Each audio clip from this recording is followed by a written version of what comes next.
Assalamualaikum warahmatullahi wabarakatuh. Perkenalkan, nama saya Muhammad Khairul Abidin dengan NIM 0558925336 dari UPBJJ Universitas Terbuka Malang. Pada kesempatan ini saya akan mempresentasikan hasil praktikum 3 mata kuliah basis data dengan topik transaksi dan basis data terdistribusi. Pada praktikum ini saya menggunakan database yang bernama DB Klinik. Di dalam database tersebut terdapat beberapa tabel, yaitu administrator, dokter, daftar, dokter admin, pasien, dan pasien dokter. Database ini digunakan sebagai media untuk mempelajari konsep transaksi dalam sistem basis data. Sebelum melakukan praktikum transaksi, saya memastikan bahwa tabel yang digunakan menggunakan storage engine InnoDB. Hal ini penting karena InnoDB mendukung fitur transaksi seperti commit, rollback, dan save point. Dari hasil pengecekan dapat dilihat bahwa tabel pasien menggunakan storage engine InnoDB, sehingga dapat digunakan untuk praktikum transaksi. Struktur tabel pasien. Tabel pasien memiliki beberapa atribut, yaitu ID pasien sebagai primary key, nama pasien, jenis kelamin, alamat pasien. Tabel ini digunakan sebagai objek utama dalam penggunaan atau pengujian transaksi database. Commit query. Pada percobaan pertama saya melakukan transaksi menggunakan perintah commit. Query yang digunakan adalah start transaction untuk memulai transaksi. Kemudian saya menambahkan data pasien baru dengan nama Tito. Setelah itu saya menjalankan perintah commit untuk menyimpan perubahan secara permanen di dalam database. Dan ini adalah hasilnya. Setelah query berjalan atau berhasil dijalankan, data pasien baru berhasil masuk ke dalam tabel pasien. Terlihat bahwa pasien bernama Tito telah tersimpan di database. Hal ini menunjukkan bahwa perintah commit berhasil menyimpan transaksi secara permanen.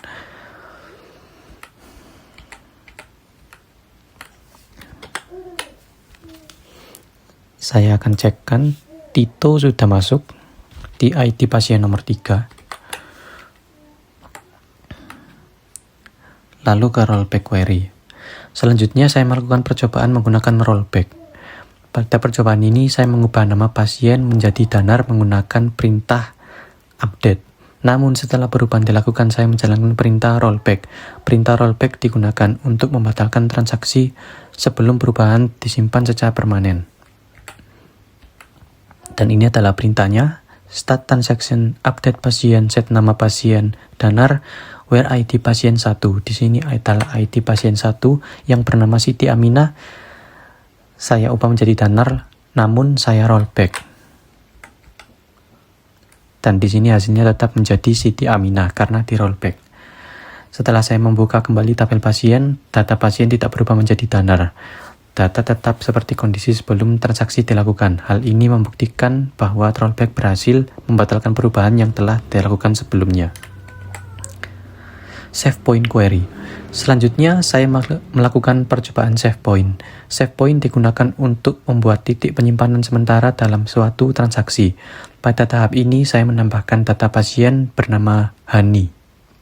Kemudian saya membuat save point dengan nama point 1. Save point lanjutan dibuat. Setelah save point dibuat, saya menambahkan data pasien kedua, yaitu Lutfi.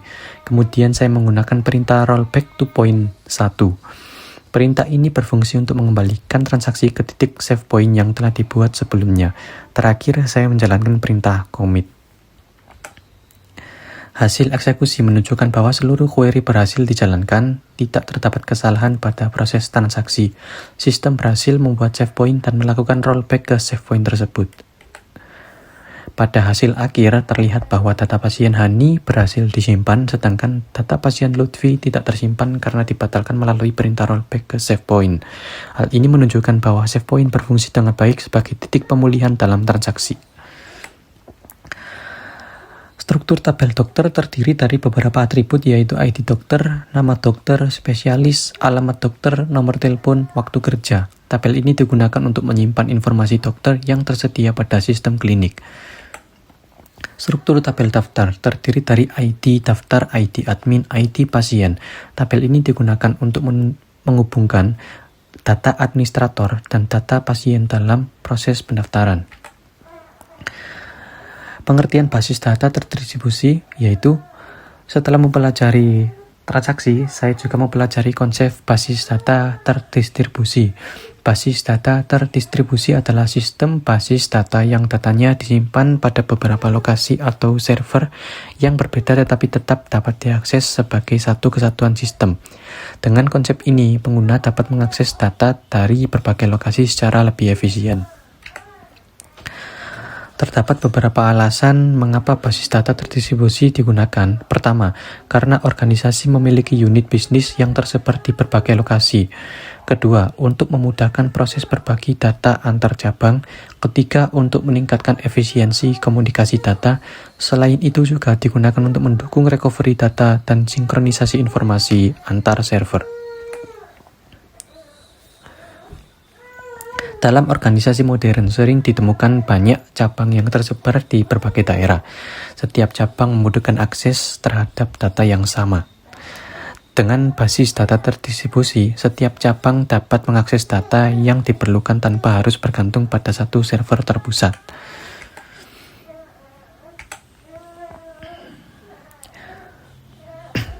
Unit bisnis terdistribusi, contohnya rumah sakit pusat terhubung dengan cabang di Malang, Surabaya, atau Kediri. Dan yang selanjutnya adalah sharing data.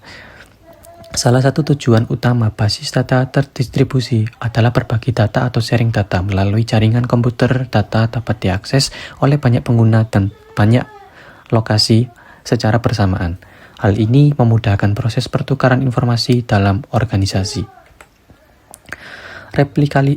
Replikasi data. Replikasi data adalah proses menyalin data dari server utama ke server lain. Tujuannya adalah menjaga ketersediaan data apabila terjadi gangguan pada server utama. Dengan adanya replikasi, sistem menjadi lebih aman dan lebih handal. Sinkronisasi data. Sinkronisasi data dilakukan untuk memastikan bahwa seluruh server memiliki data yang sama. Proses ini sangat penting untuk menjaga konsistensi dan integritas data pada lingkungan basis data terdistribusi. Kelebihan basis data terdistribusi. Basis data terdistribusi memiliki beberapa kelebihan, di antaranya adalah meningkatkan kecepatan akses data, meningkatkan keamanan, mendukung banyak lokasi, serta memudahkan proses recovery data apabila terjadi gangguan pada sistem. Kekurangan basis data terdistribusi. Selain memiliki kelebihan, terdapat juga beberapa kekurangan. Misalnya konfigurasi sistem yang lebih kompleks, kebutuhan jaringan yang stabil, serta proses sinkronisasi yang memerlukan pengelolaan yang lebih baik. Hasil pembelajaran dari praktikum ini, saya memperoleh pemahaman mengenai konsep transaksi database yang meliputi commit, rollback, dan save point. Saya juga memahami konsep basis data terdistribusi yang digunakan untuk mengelola data pada beberapa lokasi yang saling terhubung melalui jaringan komputer. Demikian presentasi hasil praktikum 3 mengenai transaksi dan basis data terdistribusi yang dapat saya sampaikan. Terima kasih atas perhatiannya Bapak atau Ibu tutor. Wassalamualaikum warahmatullahi wabarakatuh.